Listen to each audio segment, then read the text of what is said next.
Apa sih yang dimaksud dengan enzim restriksi itu?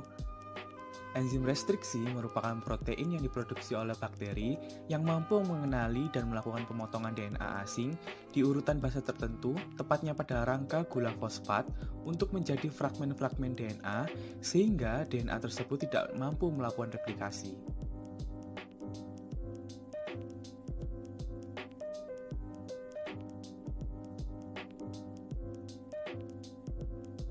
Nah, ada beberapa tipe enzim restriksi. Penggolongan tipe enzim restriksi ini didasari oleh kemampuan mengenali dan memotong urutan DNA. Yang pertama, yaitu enzim tipe 1. Enzim ini termasuk enzim yang kompleks, multisubunit, dan merupakan kombinasi antara restriksi dan pemodifikasi yang memotong DNA pada area random yang jauh dari sisi pengenalan. Selanjutnya, enzim tipe 2. Enzim ini memotong DNA pada posisi tertentu yang dekat atau berada di antara sekuens yang dikenalnya. Enzim tipe 2 menghasilkan fragmen-fragmen tertentu dengan pola pita-pita yang spesifik. Terakhir, yaitu enzim tipe 3.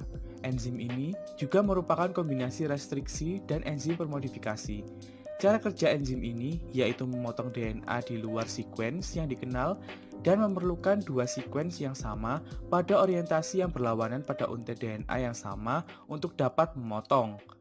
Enzim tipe 1 dan 3 memiliki cara kerja yang hampir sama, sedangkan enzim tipe 2 adalah tipe yang sering dipakai untuk berbagai kegiatan percobaan biologi molekuler, karena dianggap lebih efektif membelah DNA pada tempat tertentu di dalam tempat pengenalan, sedangkan yang lain membelah DNA secara acak, terkadang ratusan basa dari urutan pengenalan.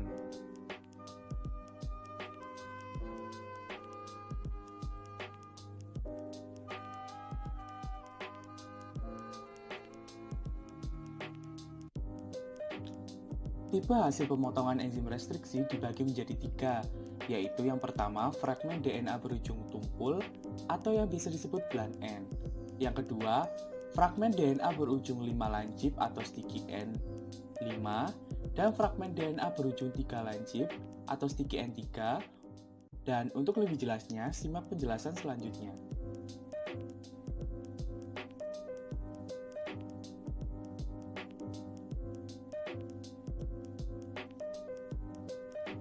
Secara umum, cara kerja enzim restriksi diawali dengan enzim restriksi itu sendiri mengenali urutan basa tertentu pada DNA. Kemudian, dilanjutkan dengan melakukan reaksi pemotongan ikatan fosfodiester pada DNA yang ditargetkan. Berikut merupakan contoh enzim-enzim restriksi yang umum digunakan.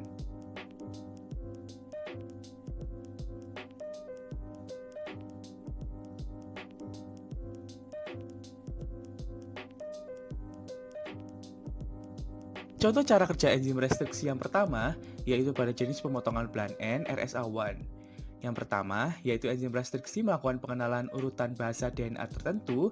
Dalam kasus ini, RSA1 khusus mengenal urutan basa pada 4 basa, yaitu di antara GT dan AC. Kemudian, setelah enzim ini mengenali basa tersebut, enzim tersebut melakukan pemotongan yang simetris antara kedua DNA, yaitu pada GT dan AC, sehingga menghasilkan fragmen-fragmen yang memiliki ujung tumpul atau bland end.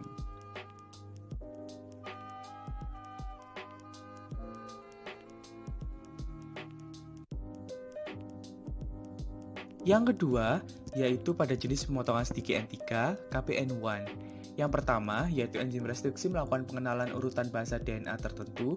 Dalam kasus ini, KPN1 khusus mengenal urutan basa pada 6 basa, yaitu di antara GGTAC dan C. Kemudian, setelah enzim ini mengenali basa tersebut, enzim tersebut melakukan pemotongan yang simetris pada situs pengenalan, yaitu di antara GGTAC dan C, namun menghasilkan hasil pemotongan yang memanjang pada ujung 3 sehingga menghasilkan fragmen-fragmen yang memiliki ujung 3 lancip atau sticky N3.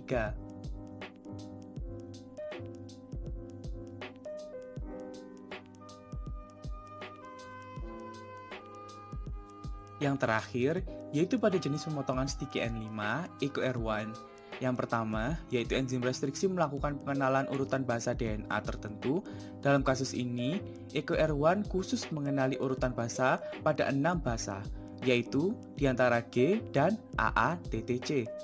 Kemudian, setelah enzim ini mengenali basa tersebut, enzim tersebut melakukan pemotongan yang simetris pada situs pengenalan yaitu di antara G dan AATTC, namun menghasilkan hasil pemotongan yang memanjang pada ujung 5 sehingga menghasilkan fragmen-fragmen yang memiliki ujung 5 lancip atau sticky end 5. Hasil pemotongan berujung lancip seperti ini akan lebih mudah menempel atau melakukan annealing dengan pasangan DNA-nya karena adanya ikatan basa antara ujung-ujung yang menggantung daripada ujung tumpul yang perlu adanya ATP untuk melakukan annealing.